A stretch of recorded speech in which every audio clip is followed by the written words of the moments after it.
In this public hospital in the Tunisian capital, doctors and nurses are overwhelmed. This room is designed for 15 people. Today, 40 patients suffering from Covid-19 are crowded inside, with some having to lie next to dead bodies. On commence à craquer vraiment. On ne peut pas tenir plus. Sur le plan émotionnel, sur le plan physique, on ne peut pas supporter les malades qui souffrent tous les jours, des jeunes qui décèdent. Et on est dans l'impuissance totale. Nous sommes livrés à nous-mêmes. Nous sommes obligés à traiter les malades, à trouver des sources d'oxygène. Parfois, sous le harcèlement, sous la pression des parents, ils vous disent qu'il faut sauver leurs malades. 2 days ago, this man lost his mother. His brother is still in hospital. الناس تموت قاعدة تموت، أما خير تموت ولا تمشي تخدم. تبي تخدم بتموت أنت بعد. ما تسكت تكون حتى خبز وماء.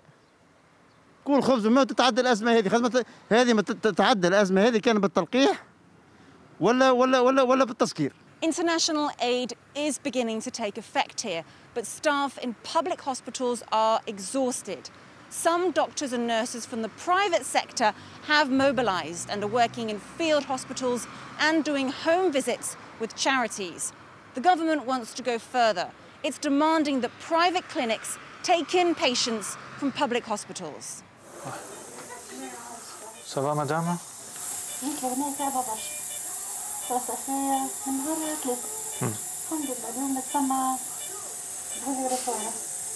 This private clinic provides quality treatment for those who can afford it.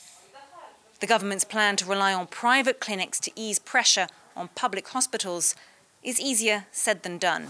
Nous, de toute façon, on est prêts, aussi bien le corps médical et le corps paramédical, dans les limites de la sécurité. Le nombre de lits Covid, il est déjà fixé, on ne peut pas l'augmenter d'un jour au lendemain.